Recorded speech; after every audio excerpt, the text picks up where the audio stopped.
कोयले की कालीख में घिर गई है यूपीए सरकार। मुख्य विपक्षी दल बीजेपी ने कोयला घोटाले पर हल्ला बोल के लिए पूरी तैयारी कर ली है। सोमवार देर रात तक बीजेपी नेता सरकार को घेरने की रणनीति बनाते रहे और मंगलवार को संसद में हमला बोलने के लिए कमर कस ली। पार्टी की पार्लियामेंट्री पार्टी की एग्जीक्यूटिव कमेटी की मीटिंग हुई आदरणीय आडवाणी जी की अध्यक्षता में। हमारी ओर से विपक्ष के नेता लोकसभा आदरणीय सुषमा जी और विपक्ष के नेता राज्यसभा आदरणीय अरुण जी ने शुक्रवार को ऑलरेडी प्रधानमंत्री के इस्तीफे का विषय उठाया है। जिस तरह कोयला घोटाला भयंकर हुआ है, इस विषय को कल दोनों सदनों में हम और गंभीरता से उठाएंगे। कोयला खदान आवंटन घोटाले में बीजेपी ने प्रधानमंत्री मनमोहन सिंह से इस्तीफा मांगा है। सीएजी रिपोर्ट में कहा गया है कि कोयले की नीलामी नहीं किए जाने से 1,86,000 करोड़ रुपए का नुकसान हुआ। सीएजी की रिपोर्ट के मुताबिक कोयला खदान के आवंटन में हुए घोटाले ने अब तक के सभी घोटालों को पीछे छोड़ दिया है। इससे पहले सीएजी रिपोर्ट के मुताबिक ही 1,76,000 करोड़ रुपए का 2G घोटाला हुआ था, यानी कि कोयला घोटाला 2G घोटाले से भी बड़ा घोटाला निकला।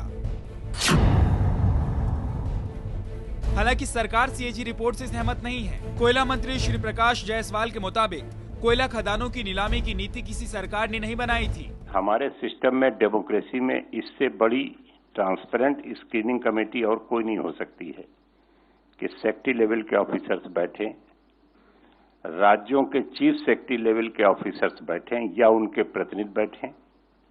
इससे ज्यादा ट्रांसपेरेंट कमेटी कोई नहीं हो सकती थी। गुण दोष के आधार पर उन कोल ब्लॉक्स का आवंटन करें और किया गया।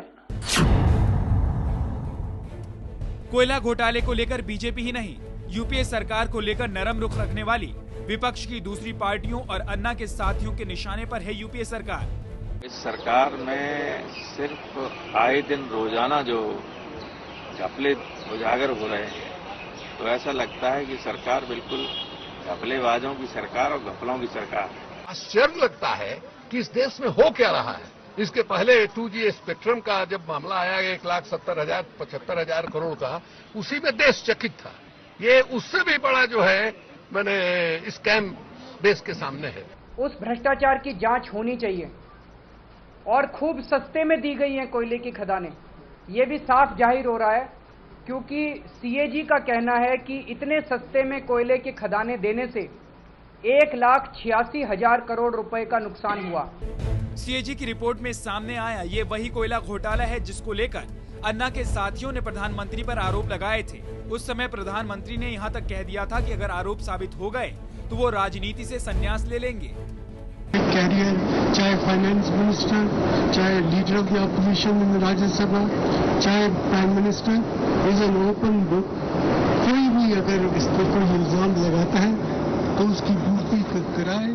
तो अगर उनमें जरा भी सच हुआ तो मैं अपने I will give up my public career.